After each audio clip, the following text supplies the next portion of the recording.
I remember the day Lily was born like it was yesterday.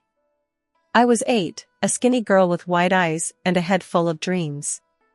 My parents, John and Sarah, were ordinary folks. Dad worked at a local factory, and Mom stayed at home. Life was simple until Lily came along. "Look at her, Sarah. She's got your eyes," Dad had cooed, holding Lily for the first time. Mom had smiled, a tired but triumphant smile. "And your nose, John." I stood by the door, clutching my ragged doll, waiting for someone to notice me. "Can I see Lily?" I asked timidly. Mom glanced at me, her eyes barely registering my presence. "Not now, Linda. Lily needs rest, and so do I." School wasn't much better. Kids can be cruel when they smell vulnerability. "Hey, Scarecrow Linda," Jack, the class bully, would sneer as he tugged at my faded dress. "Did you get your clothes from the trash?" I tried to ignore them, but words hurt more than punches. At home, Lily grew into a pampered princess. She'd scribble in my textbooks and giggle. "Look, Linda, I'm helping you with homework." I'd sigh. "Lily, please don't do that. I need those for school." One day, she went too far, pouring paint over my only good dress. I yelled at her, but she just cried. That's when Mom stormed in. "What's going on here?" she demanded, her eyes flashing. "Lily ruined my dress," I said, holding up the stained fabric. Mom didn't even look at the dress. "How dare you yell at your sister? Go to your room, Linda. No dessert for a week." Grandma was the only one who understood. "Don't let them get you down, Linda," she'd say.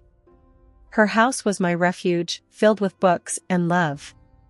She taught me to escape into stories, to live 1,000 lives within those worn pages. The day Grandma passed away was the day I lost my true home. I remember coming back from school, my heart heavy, walking into a house filled with her absence. My parents were in the living room, already talking about her belongings. "We should start clearing out her stuff," Dad said, his voice devoid of any sadness. Mom was looking through a list. "And her library? Those dusty old books?" I lingered at the doorway, listening, a tightness growing in my chest. "Just get rid of them," Dad shrugged. "Who needs all that old paper?" I couldn't hold back anymore. "Can I have Grandma's books?" I blurted out, stepping into the room. "Please?" They both turned, almost surprised to see me. "Sure, take them," Mom said dismissively. "We don't have any use for them anyway." I spent the next days transferring Grandma's books to my room, each one a piece of her I wasn't ready to lose. Life moved on in its cruel pace. As high school came to an end, my parents made an offer I didn't expect. "We'll pay for your college," Mom announced one evening. "You can study accounting or something practical." I remember feeling a mix of surprise and suspicion. "Really? Why?" I asked. "It's our duty," Dad said. "Just don't expect any more handouts after this." College was my escape, a chance to be more than just the overlooked sister. But even that came with its price. A few weeks into my part-time job at the library, Mom cornered me. "You're making money now. It's only fair you start paying us back for your tuition." I was stunned. "But you said you'd pay for my college." "I didn't ask for this." "Don't be ungrateful," she snapped. "Half your salary, that's the deal." The injustice of it burned in me, but I had no choice. Half of what little I earned went straight into their pockets. Years passed in this exhausting cycle: work, study, pay my unfair dues. My graduation was supposed to be a celebration, but it felt more like a reminder of the shackles I couldn't escape. At the dinner table, with Lily smirking beside me, my parents dropped another bombshell. "Now that you're working full-time, we expect you to continue paying us," Dad said, as if it was the most natural thing in the world. "What?" I was incredulous. "But I've been paying you all through college." When does this end? It ends when we say it does, Mom said coldly. You owe us, Linda. I felt a mixture of anger and helplessness. This isn't fair, I protested. Life isn't fair, Dad retorted. You live under our roof. You follow our rules. And just like that, my dreams of independence, of a life where I could be my own person, were crushed under the weight of their greed and entitlement. In my room that night, surrounded by Grandma's books, I realized the stark contrast between the warmth and love they represented and the cold, calculating nature of my own family. These books were my only legacy, the only thing that connected me to a sense of belonging, of being understood. Life after college became a monotonous cycle of work and fatigue. Every payday, the same scene would unfold at home. Linda, have you got your paycheck yet? Mom would ask, her hand already outstretched, the moment I stepped through the door. I'd hand over half of my earnings without a word. It had become a routine, a bitter pill I swallowed each month. One evening, I mustered the courage to confront them. Mom, Dad, I've been thinking, I began hesitantly. Maybe I can start keeping a bit more of my salary.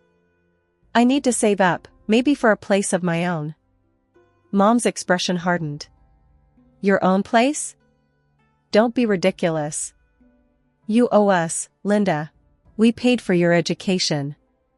But I've been paying back. Isn't that enough? I protested, feeling a surge of frustration. Enough? You think a few $1,000s cover your debt to us? Dad's voice rose. We raised you, fed you, clothed you. You owe us for a lifetime. I felt my heart sink. But I never asked for any of this. I just wanted to go to college. And who do you think paid for that? You think that was free? Mom snapped. No, Linda, you'll continue paying us, just as you have been. The unfairness of it all was suffocating. I had hoped, foolishly, that they might see reason, but their entitlement knew no bounds. Lily, ever the favored child, never missed a chance to taunt me. Look at our little accountant, can't even afford a new dress, she'd sneer, flaunting the latest gadget or outfit they'd bought her. I remember one particularly hard day at work. I had stayed late, trying to finish a complex report. Exhausted, I reached home to find my family had ordered takeout, my favorite Thai food. For a moment, my spirits lifted. Is there any left for me? I asked, hopeful. Mom shrugged. You should have been here earlier. Besides, you can buy your own food with your big salary. I retreated to my room, too tired to argue. Dinner that night was a stale sandwich and a cup of tea. Alone in my room, surrounded by the comforting presence of my grandmother's books, I felt the full weight of the life I was trapped in. I longed for more, for freedom, for a chance to live for myself. But every attempt to break free was met with guilt trips and reminders of a debt that I was beginning to realize might not even be mine. My life at home had become a ceaseless routine of work and servitude. Each day, I'd return from my job as an accountant, mentally drained, only to be greeted by the chaos of my family's demands. One evening, I came home to find the living room in a mess. Dad was lounging on the sofa, watching TV, while Lily was sprawled on the floor, surrounded by a pile of clothes. Linda, you're back. Finally, Dad said without looking away from the screen. Clean up this mess, will you? And start dinner, we're hungry. But I've just got back from work, I protested weakly, my shoulders slumping. Work? You call sitting in an office all day work? Lily scoffed, not bothering to lift her gaze from her phone. Try doing something useful for a change. Their words stung, but I was too tired to argue. Silently, I began picking up the clothes, my mind heavy with resentment. As I cooked dinner, the familiar sense of injustice gnawed at me. I was more than just their housekeeper, more than their source of income. But in their eyes, I was nothing more than an extension of their will, a means to an end. The next morning, I was met with another list of demands. Linda, take Lily shopping today. She needs new clothes, Mom instructed as I was about to leave for work. But I have a busy day at the office, I said, my voice strained with frustration. Oh, what's more important? Your job or your family? Mom retorted, her tone sharp. The irony of her words wasn't lost on me. My job was important only when it benefited them. Reluctantly, I agreed to take Lily shopping after work, sacrificing the little personal time I had left. At the mall, Lily flitted from store to store, her excitement in stark contrast to my growing despair. Isn't this dress cute, Linda? She gushed, holding up an expensive designer dress. Buy it for me. You owe us, after all. I looked at the price tag and felt a pang in my chest. Lily, this is too much. I can't afford this. Can't afford it? But you're the big earner in the family, she taunted, her voice dripping with sarcasm. Stop being so stingy. I bought the dress, my heart heavy with the knowledge that this was just another link in the chain that bound me to them. That night, as I lay in bed, I realized that my life had become a cycle of giving my time, my money, my energy, with nothing in return. I was trapped in a life of servitude, catering to the whims of a family that saw me as nothing more than a resource to be exploited. The day of my 30th birthday dawned just like any other day. I woke up early, hoping maybe, just maybe, this day would be different. That my family would remember and we'd have a small celebration, a moment of happiness. I walked into the kitchen where Mom, Dad, and Lily were already having breakfast. Good morning, I said softly. Dad glanced up. Morning. Make sure you're not late for work. I waited, hoping for more, but there was just silence. My heart sank. They had forgotten. It was just another day for them.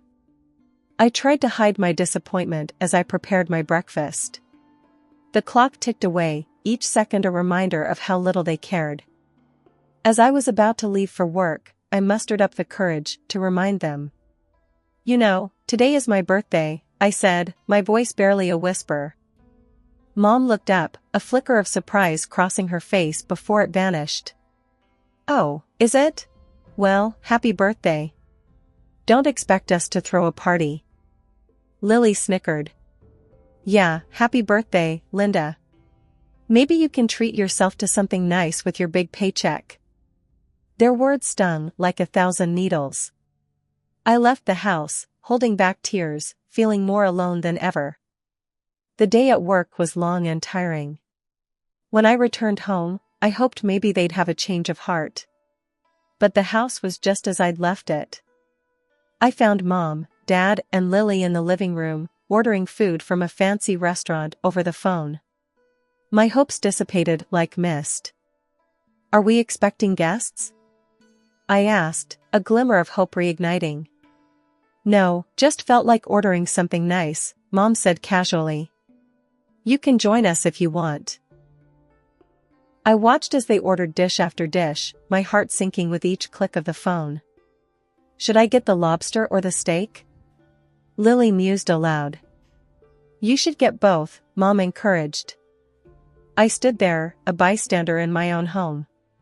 They hadn't just forgotten my birthday, they didn't care. I retreated to my room, the walls echoing with their laughter and chatter. I sat on my bed, surrounded by Grandma's books, the only gifts I'd ever truly treasured. In the silence of my room, I called my Aunt Mary, the only other person who had ever shown me kindness. She answered with a warm, "Happy birthday, Linda. How are you, dear?" Her words, so simple yet so full of warmth, brought tears to my eyes. We talked for a while, and she shared stories about Grandma, bringing a smile to my face. Then she said something that stopped me cold. You know, your grandmother would be so proud of you. She always wanted the best for you. That's why she left the money for your education. I was confused. What money, Aunt Mary? The money she saved up for your college. Didn't your parents tell you? She was so determined to give you a good start in life. My world spun. Grandma had paid for my college? All these years, my parents had lied, making me believe I owed them. I hung up the phone, my mind racing. The truth was a key, unlocking the chains I'd been bound with for so long. My parents had manipulated me, used me, all based on a lie. That night, I couldn't sleep. The revelation churned in my mind, a mix of anger, betrayal, and a newfound sense of determination. I couldn't let them control me anymore. I had to break free, to find my own path. The next morning, I confronted them. I know about the money Grandma left for my education. Why did you lie to me? Their reactions were a mix of shock and defensiveness. We did what we had to do, Mom said coldly. We're your parents. It's your duty to support us. Duty? You lied and made me your servant. I exclaimed, my voice trembling with emotion. Dad just rolled her eyes. Drama queen. You should be grateful we let you live here. That was the final straw. I was done being their scapegoat, their cash cow. It was time for me to take control of my life. The morning after my birthday was a new beginning. The sun seemed brighter, the air fresher, as if the world was acknowledging my resolve. I had packed my things quietly, trying to avoid any early confrontations. But as I was about to leave, Mom and Lily confronted me in the hallway, blocking my path. Where do you think you're going with those bags? Mom asked, her eyes narrowing. I'm leaving, I stated, my voice steady despite the pounding of my heart. Mom's tone turned pleading. Linda, you can't do this to us. We're your family. Where will you go? Anywhere but here, I said, stepping around them. I deserve better than this. I deserve a life. As I walked out the door, I felt a weight lift off my shoulders. The shackles of guilt and obligation that had held me down for so long were finally broken. I didn't look back. I walked towards the bus stop, my heart filled with a mix of fear and excitement. I was stepping into the unknown, but for the first time, it was a path that I had chosen for myself. On the bus, I called a number I had written down a few months back, an advertisement for an apartment rental. The voice on the other end was friendly and understanding. By the time the bus reached my stop, I had arranged to view the apartment later that day. The apartment was small, but cozy, a stark contrast to the coldness of my family home. As I signed the lease, I felt a sense of ownership and independence I had never experienced before. That night, in my new apartment, surrounded by my grandmother's books, I finally felt at peace. I cooked a simple dinner for myself, enjoying every bite without the weight of judgment or expectation. My phone rang several times that evening, the caller ID showing my family's number. But I didn't answer. I was done letting them control my life. Instead, I curled up on the small sofa with a book, losing myself in a story of adventure and courage. It was like Grandma was there with me, her spirit encouraging me to live the life I was meant to have. In the quiet of my apartment, I made a promise to myself. I would live my life on my own terms, find my own happiness. I would no longer be the overlooked child, but a woman strong, free, and in control of her destiny. Settling into my new apartment was like starting a fresh chapter in my life. I had my own space, and for the first time, I could use my salary for myself. It was a revelation to realize how far my earnings could stretch when I wasn't giving half of it away to my parents and sister. I could afford good food, stylish clothes, and even indulge in a bit of self-care. One of my first acts of independence was giving myself a complete makeover. I got a stylish haircut, something I had always wanted but never dared to do. I bought clothes that made me feel confident and happy. Every morning, I dressed for work with a sense of pride and excitement. At work, my colleagues noticed the change immediately. Linda, you look fantastic. What's your secret? Sarah, one of my closest colleagues, asked me one day.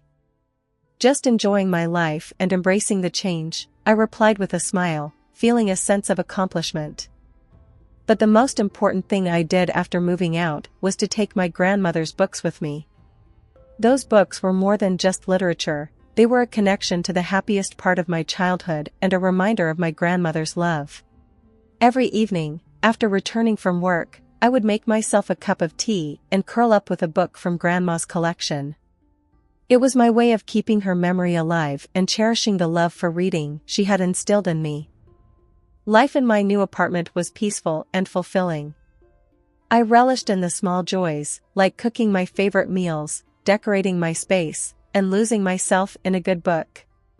The sense of freedom was exhilarating. One afternoon, as I was arranging my books on a new shelf, I came across an old photo of my grandmother tucked inside a novel. Tears welled up in my eyes as I held it. I knew she would have been proud of me for finding my own way. I placed the photo on my nightstand, a nightly reminder of where I came from and the strength I carried within me. My grandmother's enduring love and the lessons she taught me were my guiding light. As days turned into weeks, I found myself evolving. I was no longer the overlooked, burdened daughter and sister. I was Linda, an independent woman who had taken control of her life. I had a job that I enjoyed, a cozy home filled with memories, and the freedom to be myself. Life was no longer about surviving, it was about living, thriving, and finding joy in the little things. My transformation was not just external, it was a deep, internal change that had reshaped my view of the world and myself. Every morning, as I looked at myself in the mirror, I saw a confident, happy woman staring back at me. I was finally at peace, living a life that was truly my own. I had been living in my new apartment for a month when my phone rang one evening. The caller ID flashed my parents' number, a sight that now stirred a mix of emotions. Bracing myself, I answered. "Linda, this is ridiculous. You need to come back home. We can't manage without the money you were giving us." Mom's voice was both pleading and demanding. "I'm sorry you're finding things tough, but I've moved on. Maybe it's time you both looked for jobs," I suggested, trying to keep my voice calm. "How dare you talk to us like that? After all we've done for you?" My dad's voice boomed through the speaker. "I've done my part for years. It's time for you to take responsibility for your own lives," I replied firmly. Their response was a barrage of insults and accusations, but I held my ground. "I'm not responsible for your financial problems," I repeated before ending the call. A few days later, there was a knock at my door. Opening it, I found my sister Lily standing there, her expression one of expectancy. "Linda, I need money for a new gadget. Just transfer it to me like before," she said, as if nothing had changed. I couldn't help but laugh at the absurdity. "Lily, I'm not your personal bank anymore. You should try earning your own money." Her reaction was immediate and intense. She began screaming at me, hurling insults and accusations. "You owe us. You're just a selfish, heartless monster." Her screams were so loud that they attracted the attention of my neighbors. Concerned, one of them called the police. Soon, 2 officers were at my door, questioning us about the commotion. After explaining the situation, the officers escorted Lily out, who continued her tirade even as she was led away. I blocked my family's numbers on my phone after that. I was done being their scapegoat and ATM. The next few weeks brought whispers of my family's worsening situation.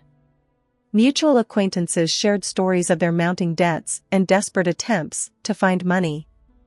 My parents, who had never worked a day since I started earning, were now doing odd jobs. Lily, too, found herself in a situation she had never imagined. The sister who once mocked me for my old clothes was now selling her designer outfits and expensive gadgets just to make ends meet.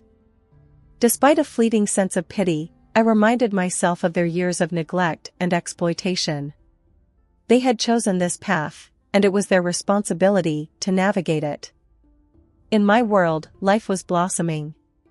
My job was going well, and I was enjoying my newfound freedom and independence. My apartment, once a distant dream, was now my haven of peace, filled with memories of my grandmother and her books. One evening, as I sat in my reading nook, a sense of profound contentment washed over me. The once overlooked and undervalued daughter had transformed into an independent woman. I had broken free from the chains of familial manipulation and emerged stronger.